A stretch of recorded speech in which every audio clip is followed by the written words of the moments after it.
Беләнмесез, сез милләт яшәешен яктыртып баручы татарлар тапшыруын карыйсыз. Бу атнада студияда мин Эльвира Хөснетдинова эшлим. Бүген безнең программада Татарстанның Тәтеш районы Бакырчы авылы тарихы. Бакырчы авылы кешеләре бакыр белән шөгыльләнгәннәр. Һәм тирә-якта шуның белән дан тотканнар. Ничек һәр нәрсәгә вакыт табырга һәм тату гаилә булып калырга Айсыннар гаиләсе турында сөйләрбез. Хаялым бар инде, минем балалар күп булыр дип. Менә шундый уй белән мин үстем дип уйлыйм инде үземчә. Татарлар фондыннан сәхифәсендә Румыниягә сәяхәт. Румыниянең татарлар күпләп яшәүче Констанца каласыннан 40 чакрым ераклыкта Междея каласы урнашкан. Милләттәшләребезнең сүзенә караганда, ул инде һәр татарның йөрәгендә. Хөрмәтле тамашачылар, бу атнада Татарстан Республикасы районнарында Сабан туйлар гөрләде. Моңа өстәп Берлиндагы татарларыбыз да Сабан туен бәйрәм итте. Әлеге видеоязманы безгә Алман иленнән милләттәшебез Эльза Нәбиуллина юллады.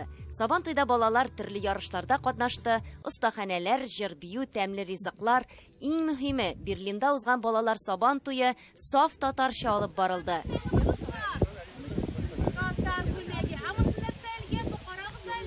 Оештыручылар дәртле читек татар балалары клубы. Әле бик яшь булсалар да, һәр кемнең йөзенә елмаю китерерлек чара уздыра алганнар икән, киләчәге булыр дип җиткерә Эльза Нәбиуллина. Рәхмәт. Гомумән, милли бәйрәмебез дөнья буйлап атлавын дәвам итә. Атна азагында Пермь крае Барда округында 14-нче Бөтен Россия татар авыллары Сабан туе узачак. Очрашырбыз. Хәзер сезне Тәтеш районына чакырабыз. Татарстанның әлеге төбәге күп милләтле булуы белән аерылып тора. Монда татар, мордва, чуаш, руслар гасырлар дәвамында дус тату яши. Ул гына да түгел, әлеге төбәкнең үзенә хас мөхите дә игътибарны җәлеп итә. Бәлки, Идел елгасы яр буенда урнашу да моңа сәбәпчедер. Узган атнада безнең төшерү төркеме әлеге районның Бакырчы авылында булып кайтты. Шактый борынгы ул. Якынча 1676 елда нигезләнгән дип фаразлана. Авылда 346 кеше гомер итә, 110 йорт. Барлык уңайлыклар, шартлар да тудырылган биредә. Бакырчының киләчәге дә өметле күренә. Теманың дәвамы алдагы сюжетта.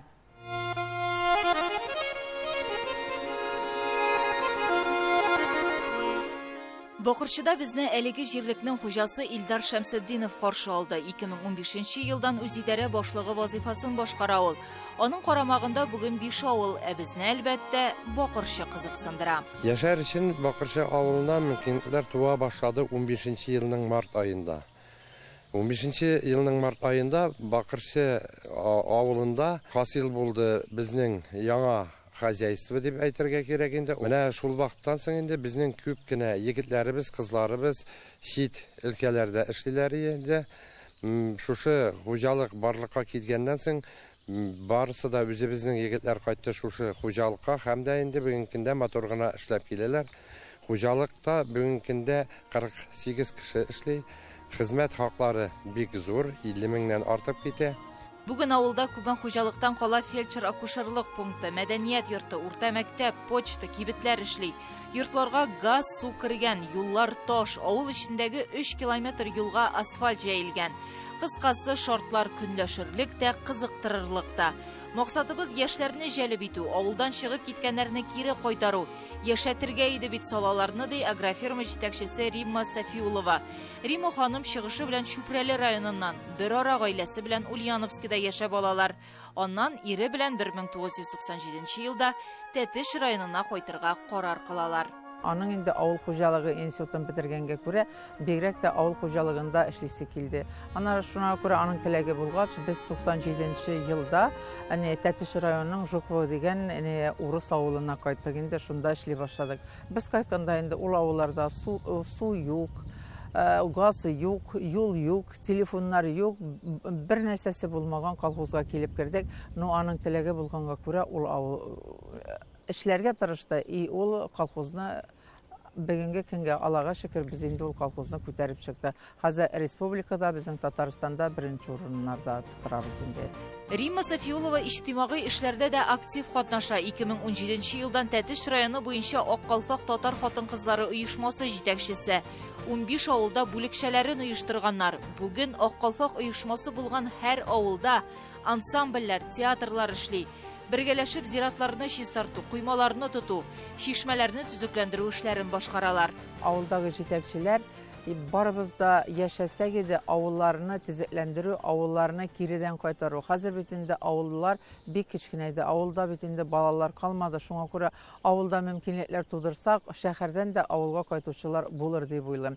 Шуңа күрә үзебездәге олы яшьтәге әбиләрне, бабайларны яшәм мин үзебезнең хуҗалыкка, фермаларны, игенчелек кырларын аларны күрсәтәм. Алар бит инде кайткач үзләренең балаларына сөйлиләр. Менә авылда да ничек яшәп була. Алар яшәгән вакытта бит инде авыл хуҗалыгында үзегез беләсез, анда ДТ тракторлары, белоруслар, хәзер бит инде нинди мөмкинчекләр бар. Безнең бит инде хәзер техникалар бар да, автомат белән эшләргә җайлы кондиционерлары бар. Шуңа күрә алар олы яшьтәге кешеләр бит инде балаларына кайтып сөйлә. Менә авылда да нинди мөмкинлекләр бар яшәргә дип.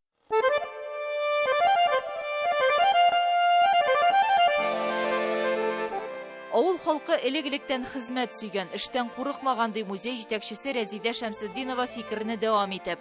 Моны музей стендларына куелган медальле сыер савучы, тракторчыларның фотосурәтләре раслый.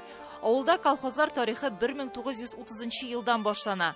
Марс, Яңа юл, Алга күмә хуҗалыклары булган. Иң соңгы колхоз булып, безнең тарихка кереп калды Алга колхозы, ул миллионер колхоз. Менә монда без колхоз рәисләрен күрсәтергә теләдек.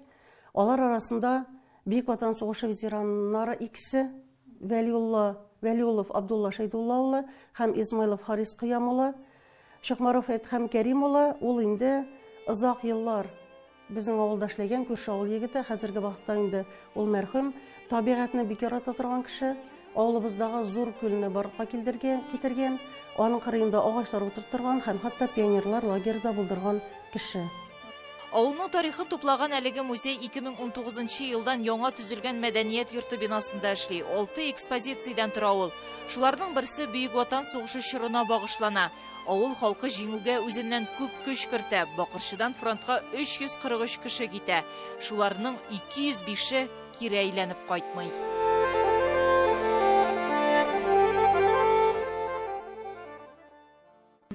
Менә аерым тукталып, шушы Бакырчы авылы тарихын сөйләп китсәгез, ничәнче елда барлыкка килгән? Кем нигез салган аңа? Кемнәр яшәгән монда?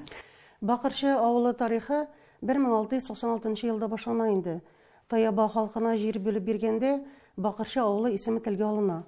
1920 елга кадәр ул Сембер губернасы, Сембер өязе Сөендек волостена карый һәм ике төрле исем белән атап йөртелә. Новоеркеева, җәйләр эчендә Бакырчы. Бакырчы авылының атамасына килгәндә, Бакырчы авылы кешеләре бакыр белән шөгыльләнгәннәр. Бакырдан төрле ювелир әйберләр, бизәнү әйберләре, хуҗалык өчен кирәк булган савыт-сабылар әзерләгәннәр һәм тирә-якта шуның белән осталыклары белән дан тотканнар. Авылыбызда халык күп булган. 1941 елда 1000 артык кеше яшәгән. Авылда дин дә көчле була. Әлеге бүлекне дә җентекләп өйрәндек ди Рәзидә ханым. Авылыбызның мәчетләр һәм мәдрәсәләр тарихын без Ульяновск дәүләт архивы буенча белән эшләп башкардык бу эшләрне һәм үзебезнең авылда 3 мәдрәсә барлыгын белдек. 3 мәдрәсә һәм 3 мулла, галимнәр, алар барысы да Буа кантонында укыганнар һәм һәрберсенең туган еллары, эшләгән еллары, фотографияләре табылды.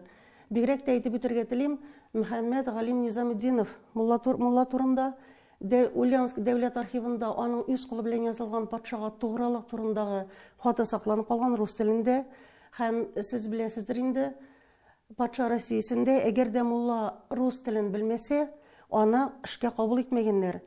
Ул имтиханнарны бик яхшы билгегә биргән. Революциядән соң муллабызны авылдан сөрергә телиләр, ләкин авыл халкы аны саклап кала. Мунчада булса да яшәтә һәм аның бүгенге көндә нәселе яши. Һәм сезгә күрсәтеп үтәргә телим, алар гаиләсеннән, алар нәселеннән авыл музеена бирелгән бүләкләр турында. Муллабызның аяк чолгавы, аның укыган намазлыгы, тәсбихлары һәм алар нәселендәге хатын-кызларның кул эшләре. 2010 елда авылда яңа гыйбадәтханә ачыла. Аңа кадәр Бакырчыда мәчет ролен монара куелган гадәти бер йорт башкарган. Мәчетне төзү эшләрен Зәкия Мөхитова башлап йөри. Бүген ул аның исемен йөртә. Аллаһ йортын төзүгә иганәчеләр авыл халкы да ярдәм иткән. Кыскасы, бер-берсенә терәк һәм кирәк булып яши Бакырчы халкы. Бердәмлек тау күчерә. Гөлия Садыкова, Владимир Гурьянов, Татарлар, Тәтеш районы. Сез татарлар тапшыруын карыйсыз. Программабызның икенче өлешендә ничек һәр нәрсәгә вакыт табырга һәм тату гаилә булып калырга Айсиннар гаиләсе турында сөйләрбез. Хыялым бар инде, минем балалар күп булыр дип. Менә шундый уй белән мин үстем дип уйлыйм инде үземчә. Татарлар фондыннан сәхифәсендә Румыниягә сәяхәт. Румыниянең татарлар күпләп яшәүче Констанца каласыннан 40 чакрым ераклыкта Междея каласы урнашкан. Милләттәшләребезнең сүзенә караганда, ул инде һәр татарның йөрәгендә. Ничек тату мәхәббәттә яшәргә, гаиләдә дә, эштә дә ничек бәхетле булырга, ничек яраткан шөгылеңә, кунакка йөрергә, сәяхәтләргә вакыт табарга. Бу сорауларга җавапны Екатеринбургтагы күп балалы Айсиннар гаиләсе белә. Оксана һәм Марат 2 ул, 2 кыз тәрбияләп үстерәләр. Тулы канлы актив тормыш һәм балалар тәрбиясендәге серләрен алар безнең Уралдагы хезмәттәшләребезгә дә ачты. Екатеринбургтагы мөритүче Марат һәм Оксана Айсиннарда 4 бала, 2 малай һәм 2 кыз. Олысы Әлмиргә 14, Арианага 12, Ранилгә 7 һәм Нәни Жасмингә 3 яшь. Яшьләр сүзләренчә күп балалы гаилә булачагы хакында хәтта уйлап та карамаганнар.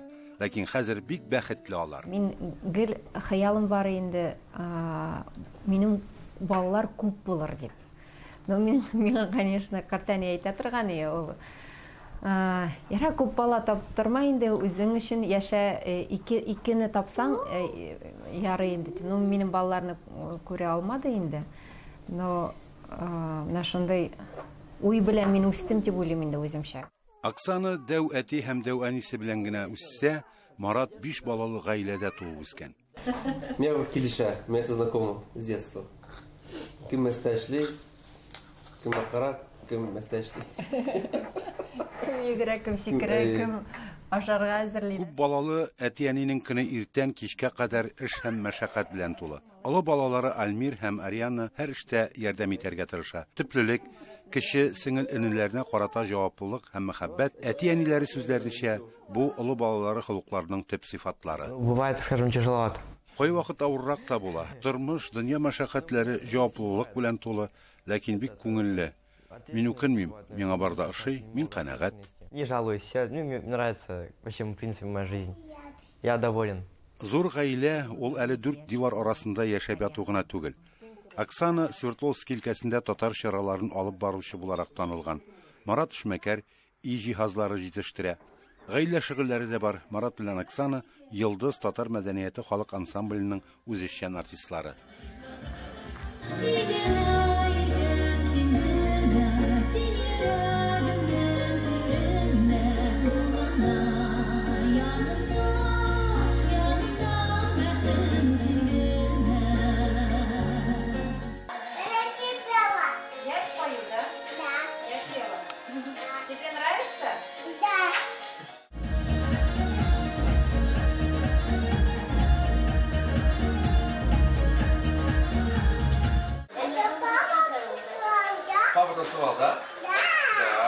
Әти-әниләре идә булса, тулсынча балалары белән шөгыльләнергә тырыша. Татар телен өйрәнүне дә читтә калдырмыйлар.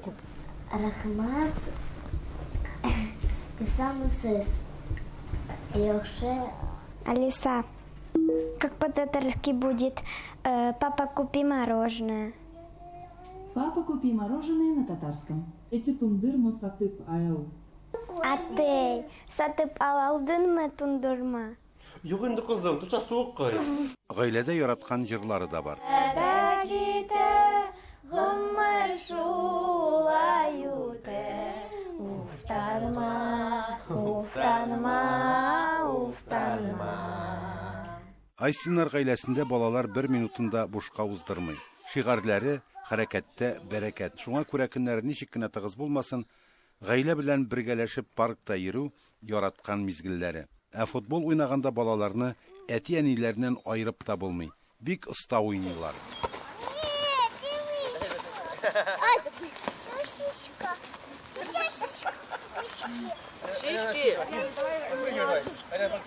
Марат белән Оксана инде 21 ел бергә. Яшьләр Свердловский өлкәсе, Красноуфим районы бер-берсенә күрше булган Сызгы һәм Табанлы күл авылларында яшәгәндә авыл клубында таныша. Алар сүзләренчә, авылда үскәннәренә бик горурланып яшиләр. Кирәк булса Оксана сыйрын да сава, пешәнен дә чаба, ә Марат исә утын әзерли һәм тракторда да эшли ала. Минеке мечта өй саларга. Өй саларга. Анда балар минеке кар, әршиләр, күшеккә будка эшлиләр. Шулай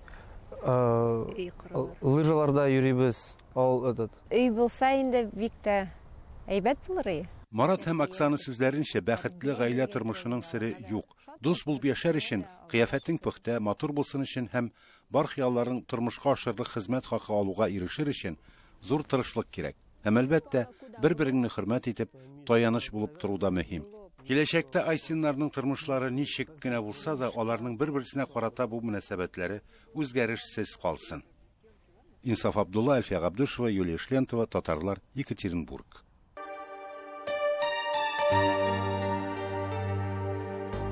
Әгәр дә ул көтелгән бала икән, ул икенчерәк төрле итеп аваз сала, икенчерәк итеп туа.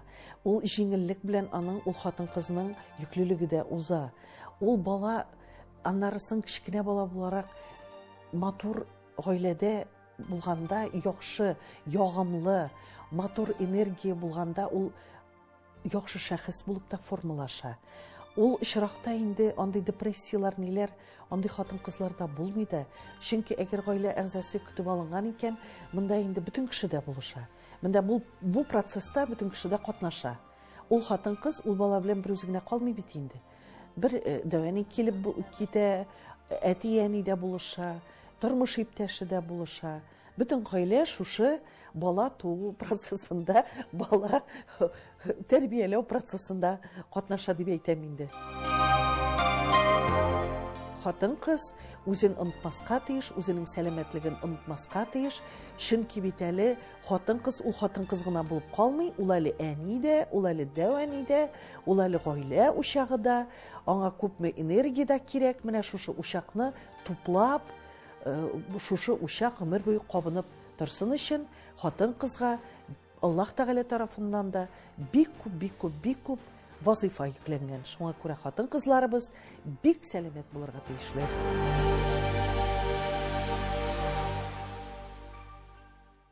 Татарлар тапшыруы архивын барлый. Хөрмәтле тамашачыларыбыз, сезнең игътибарга Татарлар фондыннан дигән сәхифәбезне тәкъдим итәбез. Анда без чит илләрдә узган сәяхәтләребезне кабатлап күрсәтәбез. 20 ел дәвамында байтак юл үтелгән. Бүген юлыбыз Румыниягә. Безнең тапшыру төркеме анда 2014 елда булган иде. Бухаристка килеп төшүгә Констанца каласына юл алдык. Ул баш каладан 250 чакрым ераклыкта урнашкан. Ни өчен нәкъ менә шул шәһәргә соң? Бу безнең бабаларыбыз җире. Добружа диделәр безгә. Дунай елгасын кичүгә Констанца өлкәсе башлана икән. Добружада татарларның саны төрле мәгълүматлар буенча 25-тән 37 меңгә кадәр булырга мөмкин дип исәплиләр.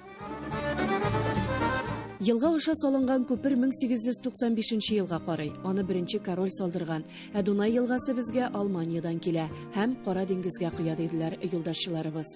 Румыниядәге татарларның тарихы Кыпчаклардан ук башланган. Без зур тарихлы җирле татарлар. Безнең бабаларыбыз Кырым ягыннан килгәннәр. Зур газаплар чиккәннәр. Тик сынмаган, сыгылмаганнар.